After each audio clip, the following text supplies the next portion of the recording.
وآخر دعواهم أن الحمد لله رب العالمين۔ اور ابو قتادہ کی روایت ہے صحیح مسلم میں، سئل رسول اللہ صلی اللہ علیہ وسلم عن صوم یوم عرفہ، آپ صلی اللہ علیہ وسلم سے عرفے کے دن کے روزے کے بارے میں سوال کیا گیا تو آپ نے فرمایا یکفر السنة الماضیہ والباقیہ، اللہ تعالیٰ ایک دن کا روزہ رکھنے سے 2 سال کے گناہوں کو معاف فرما دیتے ہیں۔ وَأَحْتَسِبُ عَلَى اللَّهِ أَن يُكَفِّرَ السَّنَةَ الَّتِي قَبْلَهُ وَالَّتِي بَعْدَهُ، اور میرا گمان ہے کہ اللہ رب العزت اس کے 2 سال کے گناہوں کو معاف فرمائیں گے، جو سال گزر چکا ہے، جو سال جاری ہے، ان دونوں سالوں کے گناہوں کو معاف فرما دیں گے۔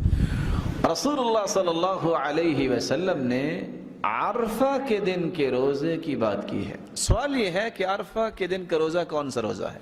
علماء کی لمبی چوڑی بحث موجود ہے۔ کچھ لوگ کہتے ہیں عرفہ چونکہ مکہ میں ہے، عرفات کا میدان، اور جب حاجی میدان عرفات میں جاتے ہیں تو وہ تو روزہ نہیں رکھتے، ان کے لیے جائز نہیں ہے۔ روزہ تو وہ رکھتا ہے جو میدان عرفات میں نہیں گیا، اس لیے جس دن حاجی میدان عرفات میں ہوں گے اس دن روزہ رکھا جائے۔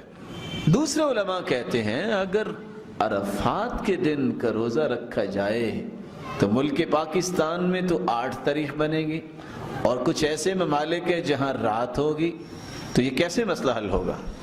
اگر اس عرفے کا خیال کرنا ہے تو عید بھی ان کے ساتھ کرے، روزہ بھی ان کے ساتھ رکھے، تو پھر کون سا دن ہوگا جس دن روزہ رکھا جائے؟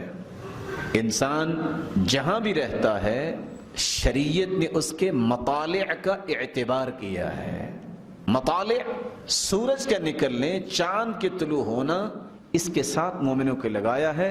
حکم یہ ہے صوموا لرؤیتی وافطروا لرؤیتی، روزہ رکھو بھی چاند دیکھ کر، اور عید کی خوشی بھی حاصل کرو چاند دیکھ کر۔ اس لیے 9 ذی الحجہ کا روزہ عرفہ کا روزہ ہوگا۔ اور سب سے معقول بات کیا ہے؟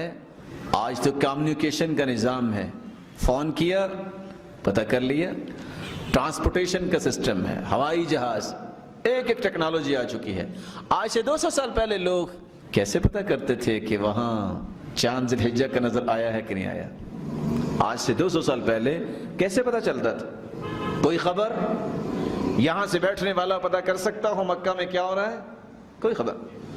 تو شریعت ایک ایسے کام کا حکم دینا چاہتی ہے جو سب کے لیے آسان بھی ہو اور سب مناسب طریقے سے اس کو حل بھی کر سکیں۔ اگر عرفے کے ساتھ اس کو جوڑ دیا جائے، کتنے لوگ رات کو روزہ کیسے رکھیں گے؟ رات ہے وہاں اور مکہ میں دن ہے، اور اگلا دن آیا تو عرفے کا روزہ تو نکل چکا اس کا۔